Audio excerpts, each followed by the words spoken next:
আরজি করের ঘটনার পর যখন রাত দখলের আন্দোলন চলছিল, সেই মিছিলে আমার প্রেমিকাও হেঁটেছিল। আন্দোলন শেষ হওয়ার পর আমাকে ফোন করে বলে, রাস্তাটা খুব ফাঁকা, বাড়ি ফিরতে একটু ভয় লাগছে, ফোনে থাকবি? আমি অবাক হয়েছিলাম। যে মানুষটা নিজের অধিকারের জন্য রাস্তায় হাঁটছে, সেই মানুষটা আন্দোলন শেষে বলছে আমি সেফ ফিল করছি না। এখন বুঝতে পারি কেন করছিল না, কারণ ওই রাত দখলের মিছিলে এই মনোজিৎ মিশ্রের মতো জানোয়াররাও হেঁটেছিল। পুলিশের সূত্রে জানা গেছে, ওনাকে জেরাই বলেছে ওর ক্ষমতার ওকে জানতো, এই মেয়েটিও জানতো। আগেও এরকম বহুত কেস ঘটিয়েছে। এবারও ভেবেছিল পার পেয়ে যাবে, ভাবতে পারেনি যে মেয়েটিকে কমপ্লেন করবে।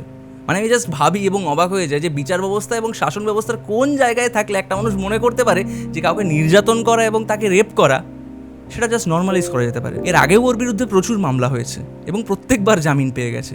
আর যত দিন যাচ্ছে আরও কুকীর্তির পরিমাণ আমরা দেখতে পাচ্ছি।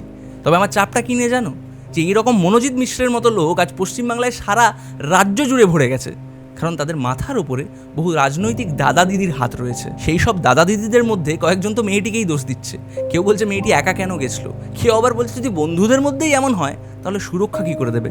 মানে আমাদের দুষ্টু দামাল পারিষদগণ যা খুশি তাই করবে, আর তোমাদের স্রেফ মুখ বুঝে মেনে নিতে হবে, এই হচ্ছে বিধান। তাই আবার বলছি, খালি বিচার চায়ের দাবি তুলো না, বরং যাদের আশকারায় এমন ঘটনা প্রত্যেক দিন ঘটছে তাদের কাছ থেকে জবাবদিহি চাও।